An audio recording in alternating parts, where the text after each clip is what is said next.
A gentleman asked me, a very respected gentleman asked me yesterday, how come the polls were so wrong?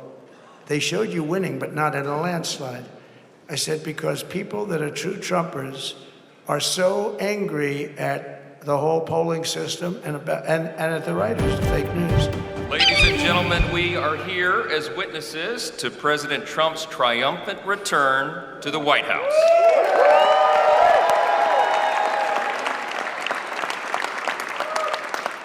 Right now, already this morning, you can feel it around the country. We certainly felt it here in the city. America is coming together and roaring back again, and it begins today, as the president just told us. I know we'd all rather be gathered together on the National Mall with hundreds of thousands of our closest friends, but our disappointment is well overcome with our excitement for the future that we feel today. We have the chance to make the next 4 years the most consequential period in our nation's history. And as Speaker of the House, it is my great pleasure, my great honor, to introduce to you the man who will lead us to this new golden age, the decisive winner of the Electoral College and the popular vote, the 45th and the 47th, and the greatest president of our lifetimes, Donald J. Trump.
Well, thank you all so much for being here. And was that a hell of a speech or what? That was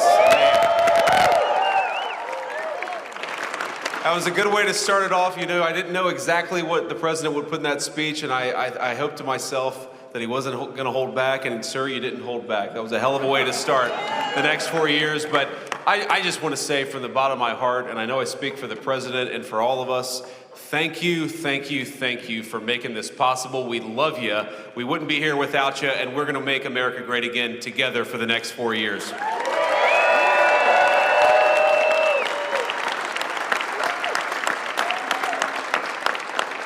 And the last thing I'll say is, you know, having stood outside for about 5 minutes to wave goodbye to the Bidens, thank God we moved that thing indoors because it was a beautiful ceremony and it was cold as hell outside. So, sir, the 45th and 47th President of the United States, Donald J. Trump.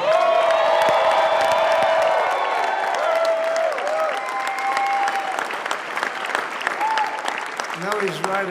I said, oh, look at this beautiful sunny day. We blew it, and then I went outside and we were freezing. You would have been very unhappy. The sun was very deceptive, I will tell you. It is cold out. And I'm sort of saying, you know, that was so beautiful today. Maybe they should do it there every 4 years. Does that make sense? I don't know. Because, you know, the outdoor thing is really good, but it gets a little cold around this time of the year, as some people have noticed. And a lot of times they suffer through it. There was no suffering in that room. It was 72 degrees. It was perfect with the best acoustics I think I've ever heard in a room. This is not so bad either.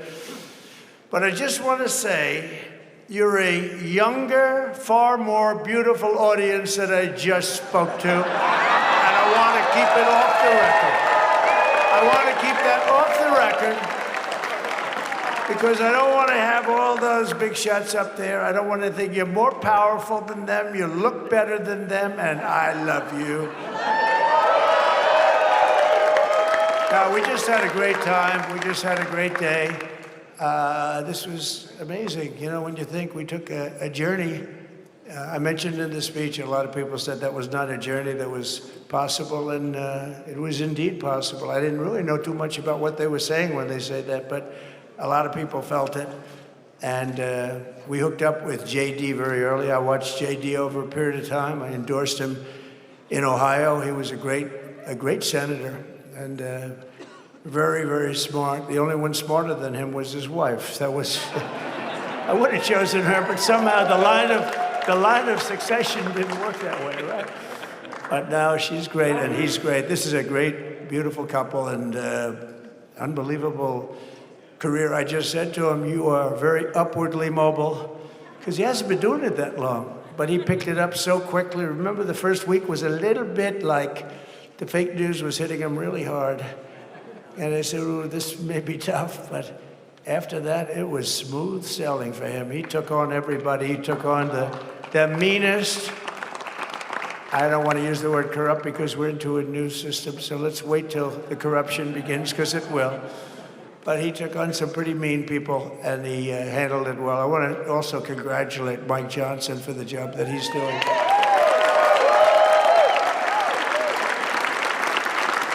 Steve, we gave him a majority of almost nothing, and then I said to make it tougher on him, let me take 2 or 3 of the people, right? I said, he'll only have to suffer with that for about 3 months. How are they doing, by the way? Are they, is that moving along? Totally uniform. I said, do you mind if I take this one, that one, and a couple of others? He didn't mind. He can handle it. No, he's a man that's liked by everybody. I've never met a man like this. You've got how many is it, 219 or 220 or something? 220. And of the 220, 219 really like him. I noticed he got 1 negative vote once about 2 weeks ago. But I think even 220 like him, if you want to know the truth. And that's very unusual. I know a lot of nice guys in Congress, and they have 35 people that hate him. So if you have 35 people that hate you and you only have 1 or 2 or 3 votes, you'll have 5, I think. But that's going to be like, you know, the good news is when we get to that 5 number, it's going to feel like a massive majority. You could be really nasty to a couple of them at least. You know? So it's going to feel like hitting your head on the wall and stopping. It feels so good to stop. But he's done a fantastic job. And Steve Scalise is, he's our hero because, you know, I was with him. You talk about being shot. I was with him. He got some bad ones, and his incredible wife, and she really loves him. You know, you never know about that. I've been with other people. They were doing poorly, and the wife is like looking at her watch. She can't get out of the hospital fast enough. How's he doing? Oh, I don't know. He's all right. That woman was a mess. She was crying and crying. No, they're going to take him. They're going to take him. I told Steve when he finally woke up, it was a while too. The doctor told me it was the most blood they've ever transfused in any patient. They've never done anything like it. And here he is, the picture of strength, right? And he's been a great friend of mine. Right? With the family, because of the family. And what a job you did. It worked out pretty much better than we even thought, right? And I did have a couple of things, you know, to say that were extremely controversial. And between JD and Melania and anybody else that heard, please, sir, it's such a beautiful, unifying speech. Please, sir, don't say these things. I said, I'm telling you, it's going to play great. They said, you're right. For this group of people, it's going to play great. You're the only ones I heard by not, oh, but we had some beauties, didn't we, Melania? She said, sir, calls me sir when she's angry. I said, no, I'm only kidding. I better say I'm only kidding, or the press is going to pick that one up loud and clear. No, but she said, no, I think it would be terrible. It's such a nice speech. I think it's, you know, it all depends on your delivery. How was the delivery? Was it good? she said it's such a beautiful speech. You can't put things in there that you were going to put in. And I was going to talk about the J6 hostages, but you'll be happy because, you know, it's action, not words that count. And you're going to see a lot of action on the J6 hostages. And I was going to talk about the things that Joe did today with the pardons of people that were very, very guilty of very bad crimes, like the Unselect Committee of Political Thugs, where they literally, I mean, what they did is they destroyed and deleted all of the information, all of the hearings, practically not a thing left. They deleted all the information on Nancy Pelosi having turned down the offer of 10,000 soldiers. You wouldn't have needed 10,000. You could have had 500, and it would have stopped. Because we may have had 1 million people that day, the people that were there. You don't see any photographs, but we have a lot of great photos. But you don't see those photographs. They don't put them in. They show the people at the Capitol. But I was talking about that. I was going to talk about that. They said, please don't bring that up right now. You can bring it up tomorrow. I said, how about now in front of the I'll bring it up right now. You know, this little time delay is good because we're getting great reviews on the speech. Now watch. They'll take the speech and say, I didn't like it because he left there and he talked to people. But we're giving you a little more information than we gave upstairs. But no, they pardoned a lot of people. They pardoned, before we even get to today, they pardoned, 33 murderers, absolute murderers, the worst murderers. You know, when you get the death sentence in the United States, you have to be bad because they don't give it much.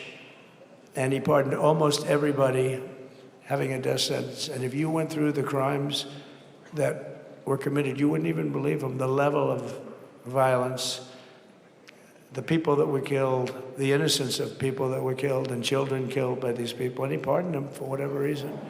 He spared them, but they didn't spare the people that they killed. And, you know, who knows what happens in the future. It's one of the worst because a lot of times they let them out early after that. You know, they say you're going to be in for life, but then all of a sudden they get let out for good behavior and then they go on a rampage. You know, it's one of those little things, right?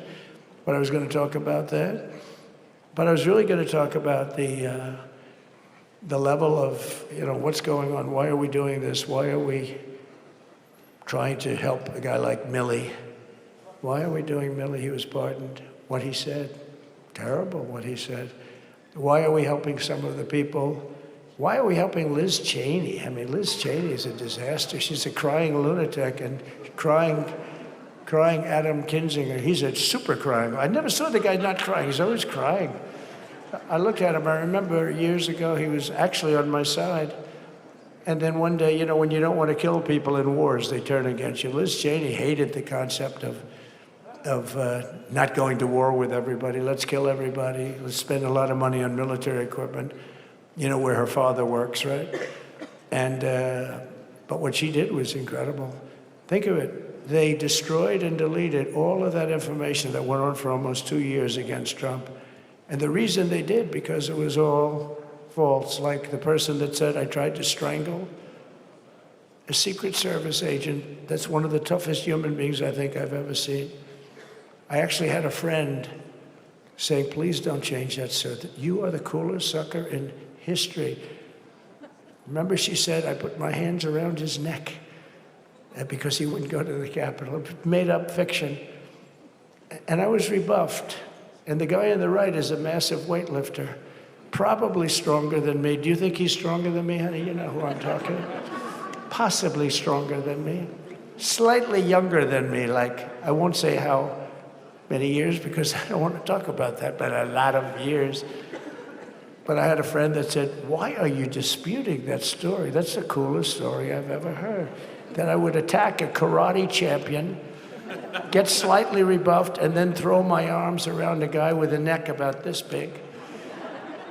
Even though there are bars, you know, there are bars, you can't really do that anyway. So I wanted to talk about that. But all of that stuff got deleted. And the reason it got deleted is they were all caught in lies. You know, Secret Service testified, and they said it didn't happen. Actually, the two guys were very embarrassed. They're suffering because their friends are saying, did Trump really do that to you? But they gained a whole new respect for me. But it was just make-believe stuff, and there were a lot of make-believe stories made up. So rather than suffer the wrath, like the story with Nancy Pelosi, I offered her 10,000 soldiers. She knows it. She admitted it on tape that her daughter made. She's a videographer or whatever you call her, which I'm glad she is. So she can't be in good stead with Nancy. But Nancy said it was my responsibility as she's leaving the Capitol. She said it was, and it was. She's in charge of security at the Capitol. But I offered them up to 10,000 soldiers, even more. One time I said more, as many as you need. But you needed 400 or 500. If 4 or 5, you 10,000, that would be more than the number of people there by lot. But we offered her 10,000. Think of it, 10,000 soldiers. In other words, J6 wouldn't be J6. There would have been no J6. But she rebuffed them. She didn't like it. No, she didn't like it. Maybe she wanted that to happen. But she's guilty as hell. And now we would have to go through the process because they destroyed all evidence. They deleted everything. There's virtually nothing left. The other fake story and so many other fake stories. And many people came out on our side. And those people now, we've got to find them. There's nothing left. So that's a criminal offense. If that were a civil case, it would be a criminal offense. If that happened civilly where you did that, it would be a criminal offense. So I decided I'm not going to make this speech complicated. I'm going to make it beautiful. I'm going to make it a unifying speech. And then when they said we have a group of people that are serious Trump fans, I said, this is the time to tell those stories.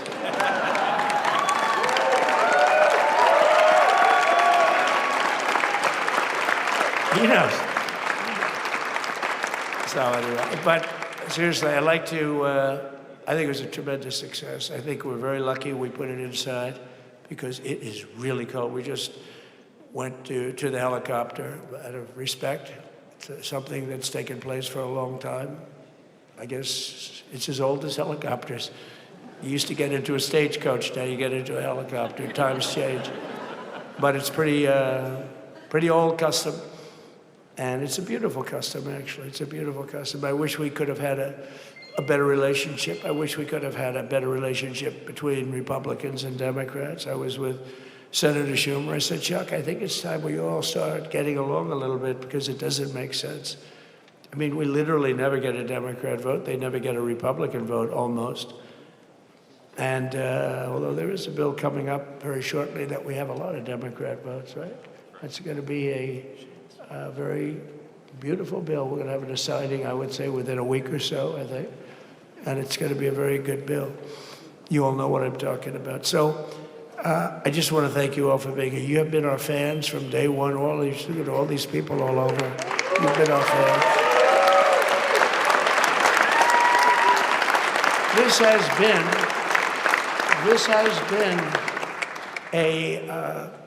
there's never been anything like it. There's never been anything like it. This has been a movement like no movement ever in history for probably any country, let alone this country.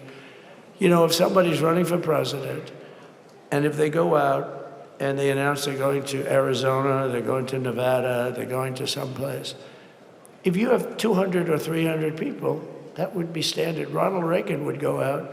I mean, outside of the last couple of days where people get a little excited, but even then you have a couple of thousand people.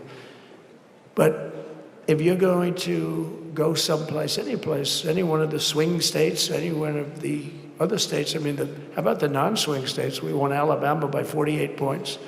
We won Tennessee by massive numbers. Wyoming, we won by numbers that are, nobody's ever seen numbers. And, you know, places like California, we did great, but when they send out like 38 million ballots, nobody knows where the hell they're sending them, and then they come pouring back, the whole thing. You know, they passed a law in California that if you work in an election bureau and if you so much as ask for a voter ID, if you say, sir, ma'am, could I please look at your voter ID? They have the right to put you in jail. You're a criminal. Can you believe that? There's only one reason that happens. They want to cheat. So they had it where voter ID wasn't accepted. But now if you even ask for it, this is seriously a bill that was just signed, passed in their legislature, and it was signed. And I think when we get things cleaned up and we get back to a little bit of normalcy, I'm going to ask the Speaker to really get involved, because I think we would have won the state of California, because, if you look at my numbers with Hispanic, we're at 56%, and we won the Texas border that had never been won.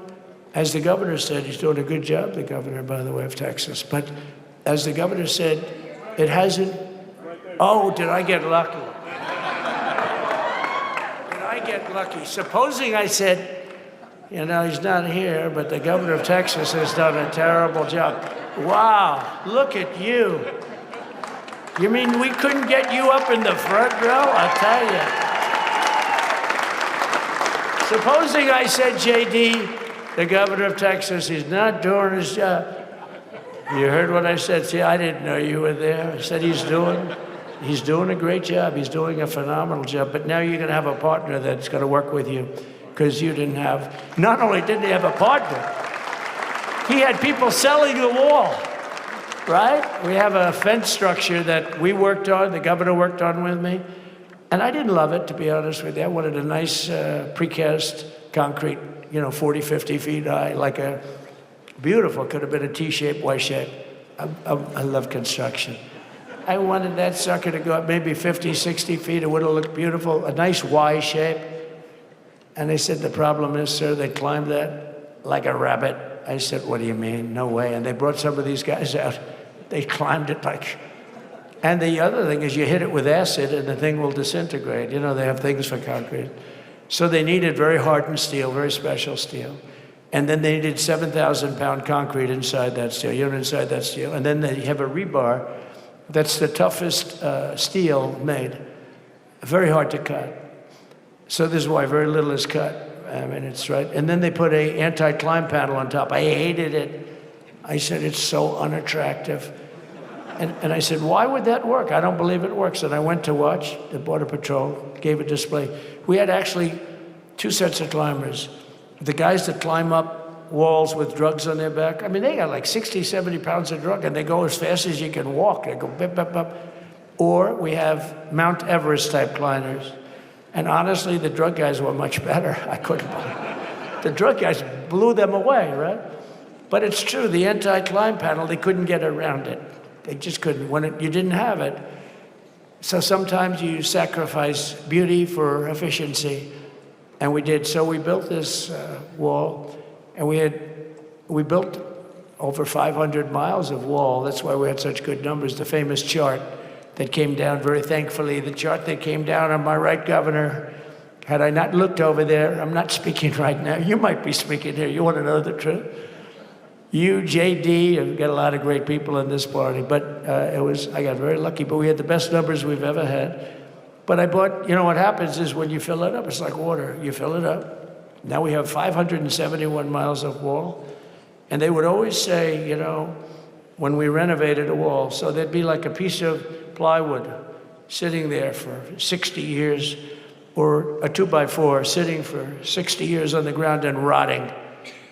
Because, and they say, you didn't build a new wall. Here we're building 50 feet up in the air, 30 feet sections, 50-foot sections, all steel, all concrete, all everything. And all, by the way, they don't even want me to say this, but what the hell, it doesn't take that long time. They're all wired for all of the equipment. We put wires in everything so they can easily wire for all the different types of equipment. And if there's a doubt, we have a wire. Whenever we just look, you just find the wires all over the place up top, so we can just hook it up. We don't have to have wires on the outside, which wouldn't do too well, right? So anyway, so we built an extra 200 miles of wall, and the governor wanted to buy it. He tried to buy it, and they wouldn't sell it to him. He wanted to put it up himself. Could have been done in 3 to 4 weeks, 200 more miles, because when you do it now, they just keep going further out, further out, further out, getting around. So we did an extra 200 miles, and it was all bought, and they announced that they're not going to put it up. And that's when I realized they wanted open borders, and that's when I realized that people are going to come pouring through the wall like nobody's ever seen before, but you've seen it. A lot of you are here because of that. I made it my #1 issue. They all said inflation was the #1 issue. I said I disagree. I think people coming into our country from prisons and from mental institutions is a bigger issue for the people that I know. And I made it my #1. I talked about inflation too, but you know, how many times can you say that an apple has doubled in cost? I'd say it, and I'd hit it hard, but then I go back to the fact that we don't want criminals coming into our country. We don't want the jails of every country in the world virtually being deposited into the United States. And that man had to suffer with it. And he did an unbelievable job. I'll tell you, he was a very popular governor, but now he's like an unbeatable governor because of your border policies. He was fantastic. And he really was. Governor Abbott he's a great man, great leader. And but it did make him very more. Did you do it? You didn't do that for politics. You did it because you wanted to do the right thing. But I'll tell you, it sure as hell worked for politics too. It's self-preservation. That's right. But no, because the people are demanding it. The people of Texas are demanding it. The people are demanding it all over. So anyway, so we built it, and they wouldn't let us use it. They wouldn't let the governor use it, and other governors, they wouldn't let him use it. But he was the leader of the pack and did a great job. And then we heard about a month ago that not only wouldn't they let us use it, they were selling it. They were going to sell it for 5 cents on the dollar. Now, 5 cents on the dollar then, but today it would cost more than twice as much to build because we bought it like 6 years ago. And it was just sitting on the ground, and that does not do well for the whole thing. But it was just sitting on the ground, and I heard about it, and I called the governor, and I called a lot of people, your attorney general. And here's the story. They were going to buy it, and these are great business people. They were going to buy it for 5 cents on the dollar or less, and they were calling us up, we'll sell it to you for 200 cents on the dollar. In other words, it will cost you twice as much, so it's 200 cents on the dollar. I said, can somebody explain that to a judge? I mean, how corrupt is that? You'd think they'd say, maybe we'll sell it to you for 20 cents, 30 cents, but not 200 cents. So they were going to buy something for 5 cents, and they were going to sell it to us for a fortune. They were going to make it would be, they'd have it down in Fortune magazine, they'd put it of the deal of the year, okay? You buy something like that. But it was so corrupt and so horrible. And when we told that to the administration, they didn't care. They just kept going forward. They couldn't care less. And they kept going forward. They knew that they were trying to sell it back to us. They would have sold it back to us. You would have ended up buying it. You would have paid probably 50, 60 cents, who knows. But they were going to use it for scrap metal, but then they made a much better deal. They could just buy it and sell it to us for 15, 20 times what they paid. 20 times, think of it, like 20 times what they paid. And we wouldn't let it happen. And the governor with his attorney general, Ken Paxton, they made a fantastic, they're a good lawyer. He's pushed around pretty good by people, right? I said, you got a great attorney general. They should leave him alone. He was with me. But Ken and the governor went to court, and a judge actually became incensed and actually called for an investigation. How could a thing like this happen? So he stopped it. So we're waiting to put that wall up. And now that you have a new president, that wall will go up so fast. The governor will complain, sir. This is Greg Abbott, sir. Please, the wall is going up too fast. Please don't do that. You know the story about winning. No, we're going to win too much. We're winning too much, please. People always love that one. We'll do this with the wall. Governor Abbott calls, sir, the wall is going up too fast. We can't take it. We just can't take it. No, I think you'll be very happy if the wall goes up too fast, right? But we'll get that done, and we'll work with you on that. But it was a great decision by a great Texas judge, right? And it was beautiful, beautiful to watch. He stopped them right in their track. I mean, they were literally loading this stuff onto trucks. It was terrible. Honestly, it was terrible. And he wouldn't take it. So I'm so glad I mentioned that they have a really good governor in Texas. And I swear, I didn't know he was here. I swear to you, it sounds like a setup. I didn't know you were in. Did I get lucky? I said the right thing. Because there have been moments when I wasn't so happy with him, you know? But not too many, I can tell you that. So anyway, it's good to see you too, Governor. Great. But I just want to thank everybody. You've been incredible. I recognize so many of you. It's so crazy. But this has been a long journey. This was a journey that started in 2015, probably started 20 years before that. People used to say, you're going to run for president? You're going to run? And I always said, no, I don't want. And then one day I said, let's give it a shot. And what I talked about then was the border, too. I think it probably was the number one issue for me. Back in 2015, 2016, I talked about the border. And now I talked about the border, but this border is much worse. We fixed the border. It was totally fixed. There was nothing to talk about. 2020, by the way, that election was totally rigged, but that's okay. It was a rigged election.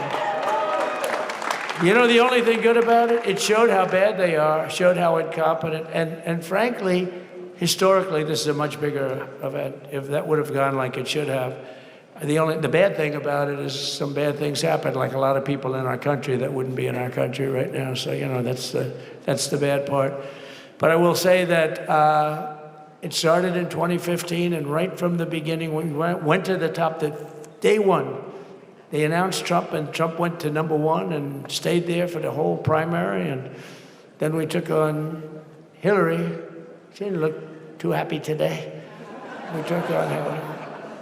A very nice person, but we took on Hillary and we defeated Hillary, and then we did much better the second time in 2020. You know, we got millions more votes. We got millions, like 10, 12 million more votes than we did the first time. No president has ever gotten that many more votes. I got like 9 million more than anybody else had ever gotten, and they said we lost. And because of that, I said to Melania, what do you think? And she said, you want to do this again? And had we lost, and had I thought we lost, I wouldn't do it again, because that's like the ultimate poll, right? But I knew how well we did, and this time we made it too big to rig. It was so big. They tried like but they tried to do it, and around 9:02, they gave up. Last time they did bad things, but this time they just said, you know, I don't know if you saw, Mr. Speaker, in Washington, they had placards. They were all set to march. They thought it'd be closer. A gentleman asked me, a very respected gentleman asked me yesterday, how come the polls were so wrong? They showed you winning, but not in a landslide. I said, because people that are true Trumpers are so angry at the whole polling system and at the writers, the fake news, that they don't want to talk to anybody. So when you call somebody from Trump, who are you voting for? They say, it's none of your business. I'm not telling you. And that was probably 40% of the people they called. So they would discard that one, and they didn't show that. And then when the election happened, you know, the vote came, and it was much different, much higher than, we're going to win, but they really thought, they couldn't believe the one man said, I mean, it was so much higher. We won all 7 swing states. We won the popular vote by millions of votes, which is hard for a Republican.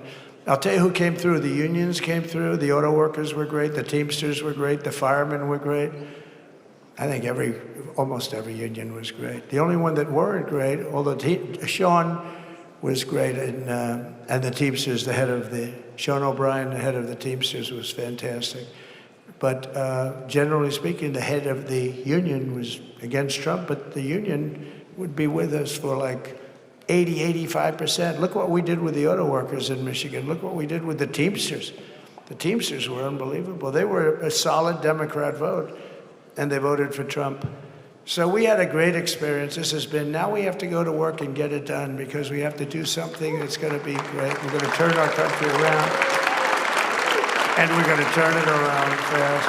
And I think this was a better speech than the one I made upstairs, okay? I think this was better, JD.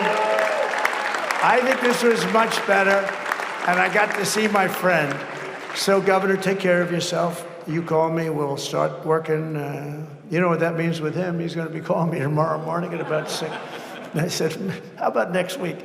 You call me, and we're going to get it started real fast. We'll really help you a lot. You've done a fantastic job protecting something which is, it's not supposed to be for the states.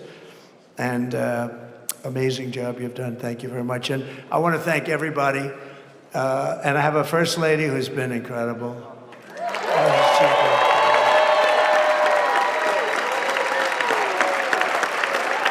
I shouldn't say this. I'm going to get hell when I say this, but her feet are absolutely aching. You know, those heels. And we thought we were leaving. We were going home. Sir, would you be able to go down and say hello to some of your other fans that are here? I said, oh, I didn't know that. Wow. Did you get to see pretty clearly the picture, I hope? Good. That's good. But because you wouldn't want to make the same speech again, right? But she said, darling, I love you so much, but my feet are killing me. I said, honey, let me just see how far it is. I asked the person. Oh, not that long, maybe 400 or 500 yards. That's 5 football fields. I said, can you make it? She said, we're going to make it no matter what. We're going to make it because we have to do it, right?